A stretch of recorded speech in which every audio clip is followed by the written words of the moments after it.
Byzantine-Venetian Treaty of 1082. The Byzantine Empire under Alexis Komnenos signed a treaty with the Republic of Venice. This treaty gave the Venetians major trade concessions. In exchange, they would help the Byzantines with the war against the Normans of the Kingdom of Sicily. No help from the Venetians ever arrived. The Fourth Crusade, 1202 to 1204. The Venetians intercepted the Fourth Crusaders, which were on their way to sack Jerusalem, and got them to change their minds and sack Constantinople instead. The city was first penetrated by a few Crusaders, which then knocked holes into the walls, only big enough for a few knights to enter at a time. Once inside, they set the city ablaze, leaving 15,000 homeless. This group was able to defeat the badly equipped Byzantine army under the power of Alexios Doukas, who fled the city. His attempt failed and he was executed in December 1205, after some time in exile. The Byzantine Civil War of 1321 to 1328. Andronikos III was excluded from being the next emperor by Andronikos II after a suspicious accidental death of Andronikos II's brother Manuel over a love affair. Andronikos III had many supporters that brought governorships in Thrace. On Easter 1321, Andronikos III fled the capital to Adrianople, where he set up his court and began an uprising against his grandfather. The result was a peace treaty that named Andronikos III co-emperor and ruled in Thrace and Macedonia. Later, Andronikos II won a string of victories in Macedonia against his grandfather, and then he decided to take Constantinople. He was successful in taking the city, but the conflicts further exhausted the empire while the value of their currency dropped. The Byzantine Civil War of 1341 to 1347.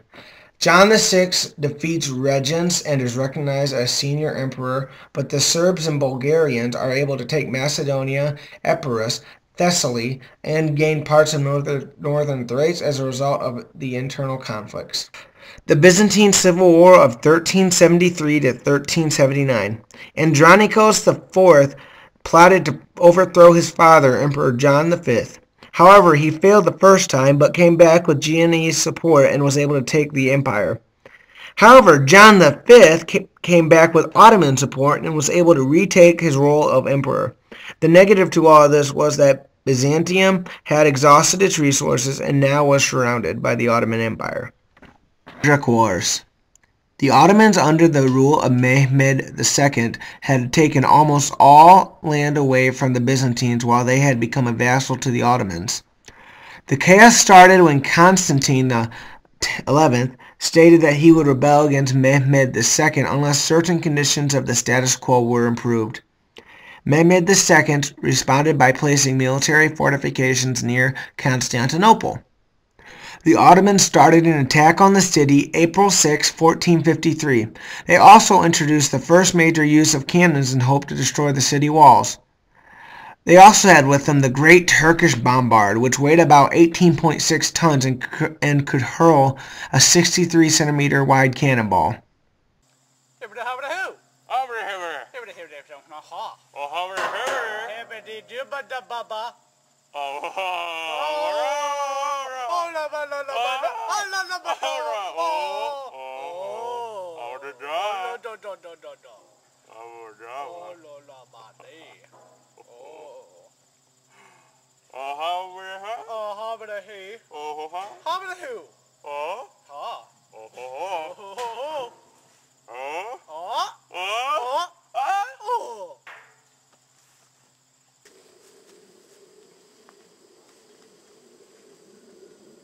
Do you hear something?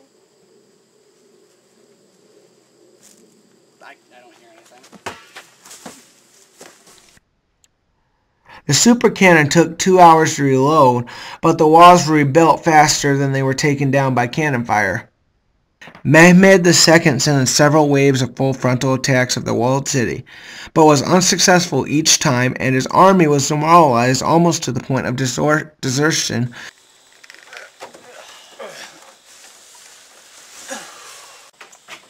Intruders!